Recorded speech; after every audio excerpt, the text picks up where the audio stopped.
threat was absolute. So it's Sorry, sinabi ng SC absolute noon? yung threat, Oh. hindi conditional. So parang ganito, at least sa situation dito, meron siyang sort of event-based condition. Pag nangyari yung event, matitreat na yung threat na inatin ng offender. So, masasabi pong may jurisprudence po dahil may nakikita kayong paghahalin tulad dun sa kasong ni-rule ng SC, na NPO, to Jamaica at itong kay Vice President. Yes, Your Honor. Alright. Huling tanong na lang po, Attorney Noto. Bilang abogado po, as a general rule, kailan po masasabing lampas sa free speech ang pananalita at nagiging grave threats o inciting to sedition na? Well, we consider the two tests.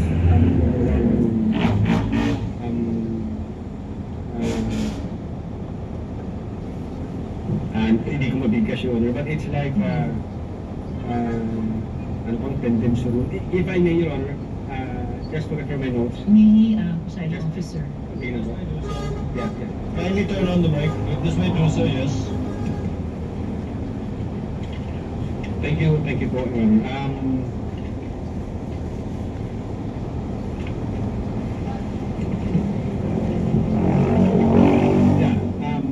We consider, Your Honor, the clear and present danger rule and the dangerous tendency rule. But among the two, ang nakita ko namin yung the dangerous tendency rule, meaning if the speech would have a tendency to create chaos or to create illegal acts, then that should be restricted. Pag may tendency na magiging gano'n ang resulta. So, huli po, attorney, masasabing bang may parang spectrum pwedeng nagsisimula sa free speech pero pag lumalapit na dun sa dangerous tendency rule ay maaari na talagang tumawid sa magiging grave threats o inciting to sedition? Yes, Your Honor. Pwede po.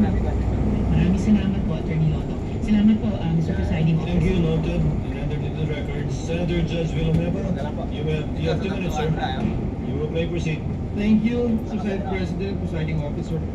Just a few questions to our witness.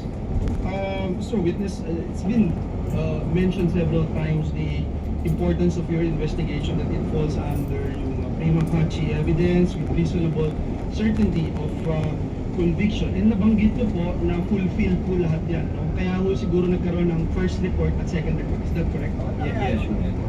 And can you just, for the record,